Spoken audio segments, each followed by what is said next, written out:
Bueno, continuamos entonces con la charla que estamos haciendo sobre micorrizas y estamos hablando sobre tipos de micorrizas.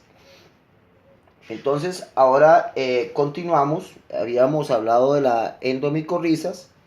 Entonces, vamos a hablar de las micorrizas que se presentan a nivel de orquídeas, ¿sí?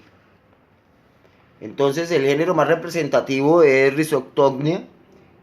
Aquí, digamos que las semillas de las orquídeas de tamaño característicamente pequeño dependen, digamos, de la germinación que ellas tienen de la asociación con un complejo fúngico que es el complejo de Rhizoctonia, ¿sí?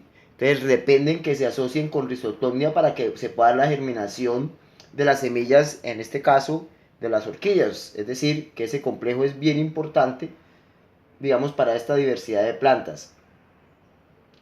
Esa simbiosis, digamos, es determinante para el desarrollo en las orquídeas de algo que se llama el protocormo y el desarrollo temprano de las plántulas, ¿sí?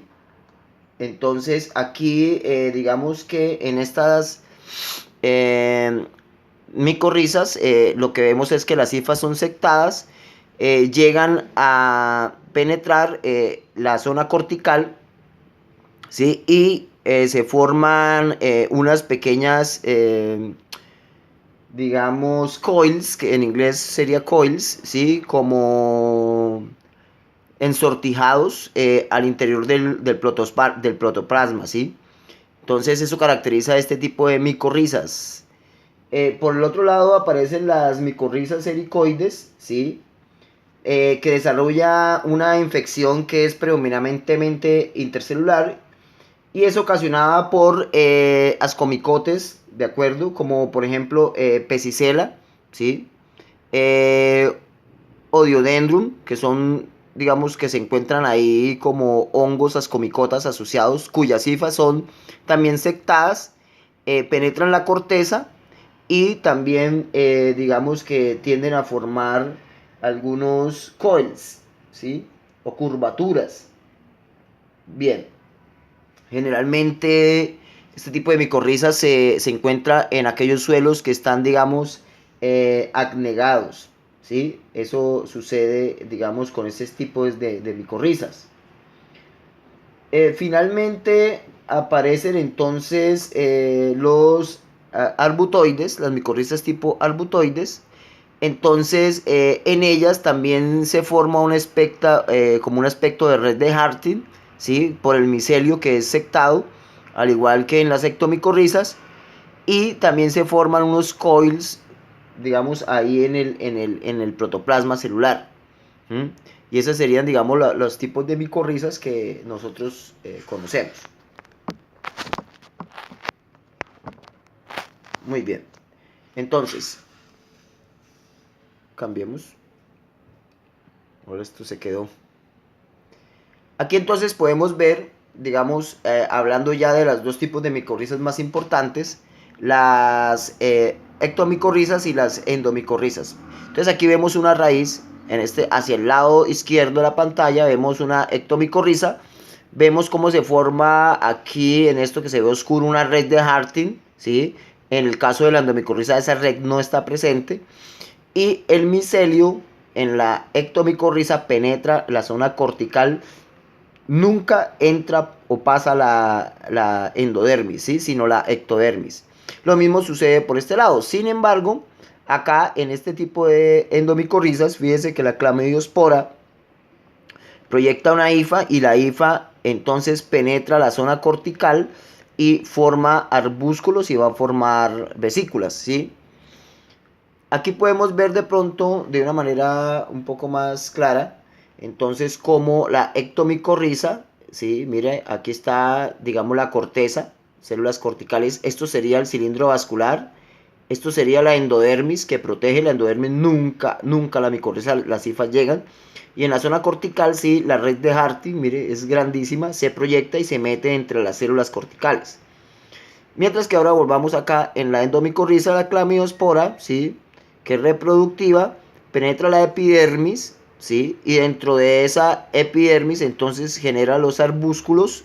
En estos arbúsculos se da el intercambio entre fosfato y glucosa, y las vesículas, que son unos almacenes que tiene el hongo de glucosa, pero finalmente lo terminan convirtiendo en lípidos. Aquí vemos un pelo radicular. Aquí aparece la endodermis, ¿sí? Que esa es la barrera que permite que lo que es el cilindro vascular no sea tocado. Muy bien. Aquí, como para tener algunas ideas sobre el manejo, digamos, de este tema. Entonces, recordemos cómo está la estructura de una raíz. Entonces, miren, las micorrizas a nivel de las raíces entran sus hifas. Aquí están los pelos radiculares, ¿sí? Esta es la estructura, esto es un corte, estos son los pelos radiculares, son los que se infectan por las hifas del hongo. Aquí aparece en amarillo la parte cortical. Hasta aquí puede penetrar, digamos, el hongo. Ya aquí la endodermis, que separa la corteza de lo que es la parte medular, entonces ya es la barrera que hace que el hongo no pueda penetrar. Si ya lo penetrara a este punto, estaríamos hablando de parasitismo, ¿no? Y aquí abajo, como para mostrar y recordar, entonces, que existe un cambio en vascular que separa al floema y el xilema, y esta endodermis protegiéndolo. Y acá vemos pues un corte ya no a nivel de raíz, sino a nivel de tallo. Entonces, que existe digamos un meristemo, que es el felógeno, ¿sí? Que permite que se genere corteza, ¿de acuerdo? Y este suber, que son células muertas que generalmente forman el ritidoma, que es tejido muerto, ¿sí? Y aquí ya aparece entonces la parte de lo que es el floema, separado por el cambio vascular, y estas son las células cinemáticas. Es la diferencia en un corte y un tallo. Entonces, a nivel de la raíz, podemos ver aquí dentro de una célula cómo se genera en las endomicorrizas los arbúsculos, un arbolito completo. Y aquí vemos estos engrosamientos, cómo se están formando las vesículas. Y aquí se ven estas formas estriadas, son las hifas que proyecta el hongo. Muy bien, ahora, dentro de los géneros digamos, de micorrizas más importantes para lo que es la parte tropical, entonces encontramos básicamente los glomales, ¿sí? Y dentro de esos, pues una variedad de esporas que se generan en las micorrizas. Entonces podríamos decir, digamos, una pequeña clasificación. Cuando hablamos entonces de glomales, estamos hablando de una división de hongos, que son los hongos verdaderos, que son eumicotas. Estas son las esporas que generan. Estos hongos pertenecen a una clase. Todas estas esporas de los glomales están dentro de la clase Zygomycetes, y obviamente pertenecen al orden glomales. Entonces, dentro de glomales está la familia Glomacia, que aparece el género Glomus y Sclerocistes, que son dos géneros. Y aquí aparecen las esporas de Glomus, ¿sí? Entonces, mire, son estas esporas, son esféricas con una hifa delgada, ¿sí? Y aparece también las esporas de Sclerocistes, que son unas esporas prácticamente múltiples, ¿sí? Está la espora de Sclerocistes, y estos dos pertenecen, digamos, a los Glomáceas. Aparece una familia que es Acaulosporacea, ¿de acuerdo? Donde está el género Acaulospora y Entrofospora. Entonces, aquí vemos, aquí está, hagamos la espora, el típico espora, ¿sí? Este es el escutelo, y esta es la espora de Acaulospora, característica que identifica la especie. Y aquí aparece Entrofospora. Mientras que aquí la espora se encuentra a un lado, en la Entrofospora, la espora se encuentra en la base del escutelo. ¿Mm? Y eso es lo que la caracteriza. Y finalmente aparece la familia Hygosporacea, donde están los géneros Hygospora, esta, ¿sí? Entonces vemos una pequeña hifa que sostiene una gran espora, ¿sí? Un esporáneo. Y aparece el género Scutelospora, pues debido a esta estructura protectora gruesa que presenta la espora. Entonces ahí aparecen esporas que podemos identificar en el microscopio cuando estamos trabajando con micorrizas y cuando estamos seleccionando nuestras muestras en campo. Vamos a hablar entonces ahora del proceso de infección. ¿Cómo se da el proceso de infección en las micorrizas? Bueno, aparecen, digamos, 6 etapas principales, ¿de acuerdo? Entonces, dentro de esas etapas, la primera etapa que aparece se da la preinfección. ¿sí? Esa es, digamos, la primera etapa en términos de lo que es el establecimiento del hongo en la raíz. ¿Listo?